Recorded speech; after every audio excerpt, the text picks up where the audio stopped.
So most viewers are going to hear this and think, okay, inspector takes bribe, bad guy, end of story. But the real story here is the overall system surrounding this.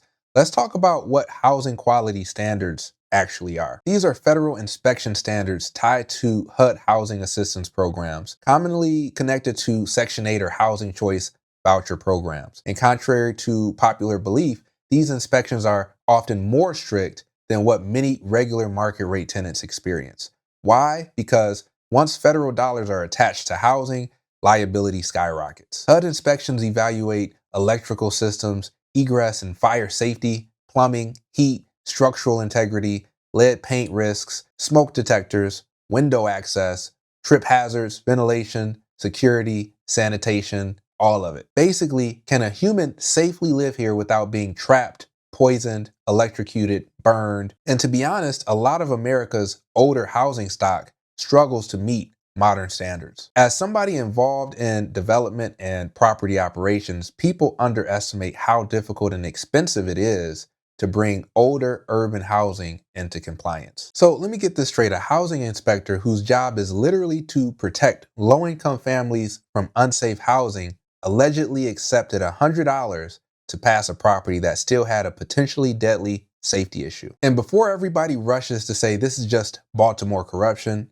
hold on, because if you spent any real time in real estate development, property management, contracting, inspections, code enforcement, Section 8 housing, or municipal permitting in America in general, you already know this story is way bigger than one guy and $100. This story exposes something deeper: the collision between bureaucracy, housing shortages, underpaid inspectors, desperate landlords, overloaded systems, and the enormous pressure to get units occupied and fast. Let's be clear, this isn't just a Baltimore story. This is an urban America story. Now, the uncomfortable reality here is that sometimes the people hurt most by these broken systems are the very families these programs were designed to protect. So here's the situation. A Baltimore property manager says a housing authority inspector allegedly accepted a $100 bribe to pass a rental property that still had a window security gate installed, a potentially dangerous safety issue because it could block emergency escape during a fire. The property reportedly failed an earlier inspection with over 26 violations. The management company says they spent thousands correcting the issues, but during the reinspection, one remaining barred window was identified. And according to the property manager, the inspector allegedly asked for money in exchange for passing the property anyway. To rent through the Housing Authority of Baltimore City, properties need to pass federal housing quality standards. This is to make sure families using housing assistance are moving into safe and decent homes. But one property manager said a home that he manages passed inspection with a safety issue still in place, and he says the pass came after the inspector asked him for money.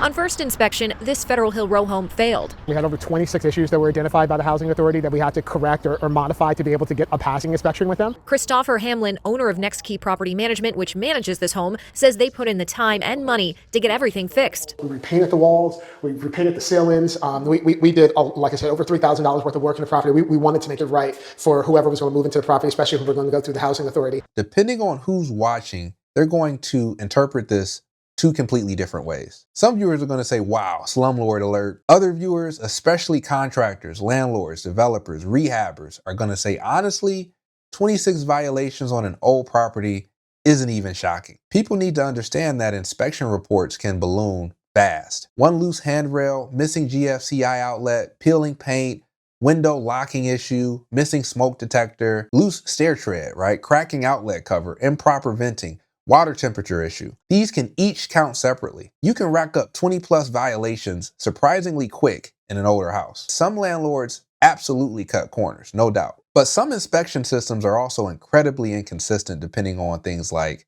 the inspector, the city, staffing shortages, political pressure, local corruption, or simple interpretation differences. One inspector fails something, another passes it. That happens all the time in real estate. In Detroit, I've personally seen situations where one inspector flags something, another ignores it, and a third asks for an entirely different correction. And contractors joke about this consistently. It depends on who shows up. That inconsistency creates massive frustration in development. That included removing bars on all the windows, but Hamlin said he inadvertently missed one out front, and during the reinspection, a different inspector pointed it out. We were heading back inside, and that's when he looked down, and he said, "Oh, that's a grate on the window." He says, "Pull the trash can out," and he says, "Hey, that needs to be removed." But the grate was not removed, and that same day, Hamlin received a passing letter. He asked us how important was a pass for us, and then asked us to give him some money to be able to get a passing inspection certificate for the property. Did you? We gave him $100. And he took it? He took it, yeah. And is your understanding, point blank, that this was a bribe? 100%. I mean, he asked us multiple times, he asked me personally, he said, "What is it to pass this inspection? What is it to you to pass this inspection?" And I said, we want to get this done. And so he started to name out numbers to be able to get that done. So most viewers are going to hear this and think, okay, inspector takes bribe, bad guy, end of story. But the real story here is the overall system surrounding this.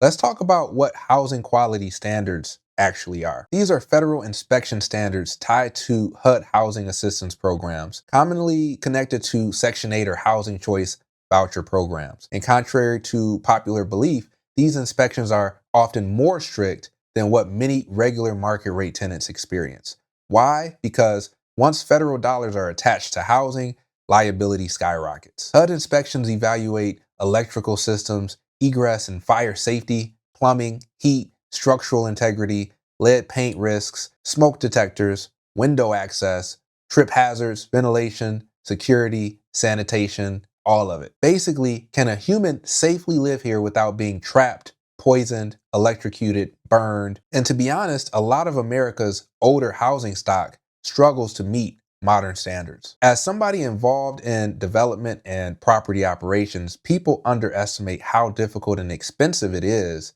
to bring older urban housing into compliance. Hamlin says he filed a formal complaint with the Housing Authority of Baltimore City, and we asked HABC about the allegations. A spokesperson said employees are strictly prohibited from misrepresenting or misusing their authority or position for any unauthorized purpose. HABC takes allegations of misconduct or unethical behavior seriously and immediately investigates all matters and concerns. The authority is reviewing the matter recently brought to its attention through the appropriate channels and will provide updates as appropriate. In cases like this where we have close housing, we need proper egress. Steve Klitsch is a home improvement contractor and expert witness in fraud cases. He says some minor issues could have been addressed later, but this one should have been fixed first. So in your opinion, is that a minor issue or a bigger? I would consider that a major because it is a safety issue. How important is it to have integrity in this process? In this case, with this graded window, it could be a matter of life and death. Notice how this expert immediately focuses on safety, because ultimately, housing policy isn't theoretical. People live in these buildings.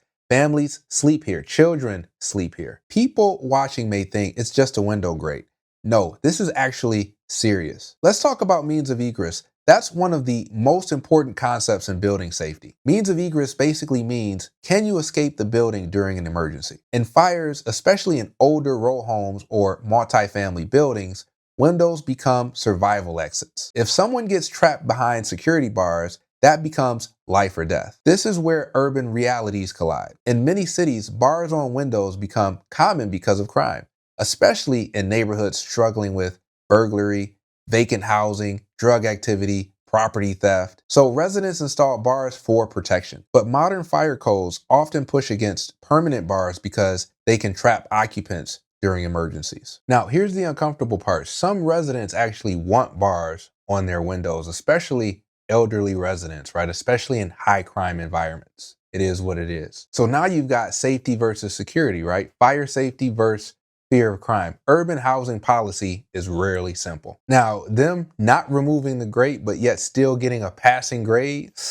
right? This is where the story stops being uncomfortable and starts becoming dangerous. Because once trust and inspections collapses, the entire housing system starts collapsing with it. People underestimate how much society relies on inspectors. Inspectors are the invisible referees of the built environment. They determine whether buildings are safe, right? Contractors did proper work. Electrical systems won't burn down. Plumbing won't contaminate water. Structures won't fail. Without trusted inspections, everything becomes questionable. And let's be real, if somebody allegedly accepted $100, that probably means the system around them is already broken. Underpaid staff, overloaded departments, political dysfunction, weak oversight, housing shortages, pressure to move tenants quickly. Corruption doesn't emerge from nowhere, it grows where systems are weak. But I also don't want viewers oversimplifying this into all inspectors are corrupt. Because honestly, a lot of inspectors save lives every single day by catching dangerous conditions. Now, of course, they want to get this fixed, right? This is very important from a landlord perspective. Vacant units bleed money. Every day a property sits empty,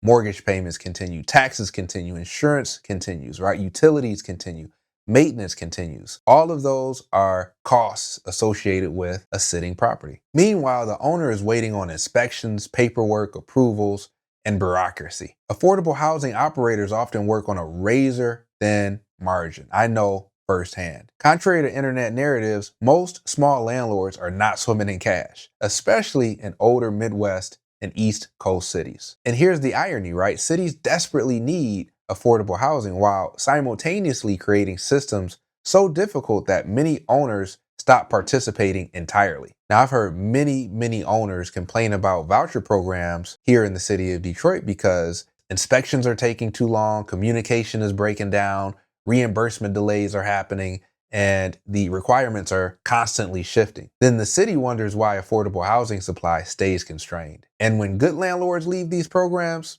who's left? Hamlin said because of this experience, he's no longer listing the property with the Housing Authority of Baltimore City. It's just disappointing that this is a service that's supposed to be provided to individuals that are in need, and that the individuals that are running this program are corrupt, non-responsive, and just lack integrity. And this right here may actually be the biggest long-term consequence of the entire story. When landlords lose trust in housing authorities, many just simply exit the system entirely. And when that happens, voucher holders have fewer housing options. This is where online conversations usually become way too simplistic. People say, good, if landlords don't want oversight, leave. Okay, but then who houses low-income families? Cities need ethical landlords, but ethical landlords also need systems that are predictable, transparent, responsive, and trustworthy. You can't solve affordable housing shortages through enforcement alone. But what happens when housing regulations become so difficult that owners literally abandon affordable housing programs entirely? This actually exposes America's deeper housing contradiction. We simultaneously have a massive affordable housing shortage, aging housing stock, rising construction costs, stricter safety standards, labor shortages, insurance increases, material inflation, and political pressure to house people quickly. Those forces are all colliding. To build a brand new affordable housing project today can easily cost $250,000 to $500,000 per unit in many urban markets. That's why cities rely heavily on preserving older housing stock instead of replacing it. But preserving housing is actually quite hard, right? Especially when we're talking about buildings 80 to 100 years old. At the end of the day, this story isn't just about a $100 bribe. It's about trust. Trust in housing systems, trust in inspections, trust in government oversight, trust between landlords, tenants, cities, and communities. Because once people stop believing the system is fair, everything starts breaking down. The fact that so many people watching this probably aren't even surprised. But I want to hear from you, right? If you're a contractor, developer, landlord, tenant, inspector, or somebody who's dealt with Section 8 or housing authorities, have you seen situations like this before? Are inspections too strict? Too inconsistent? Not strict enough? And what's the real solution to fixing affordable housing systems in cities like Baltimore, Detroit, and across urban America? Would love to know your thoughts in the comment section below. I also have a Patreon community, and that's where I talk a little bit more low level about real estate development, entrepreneurship. Would love to welcome you over there. And the link to that Patreon community is in the description below as well. See you in the next video.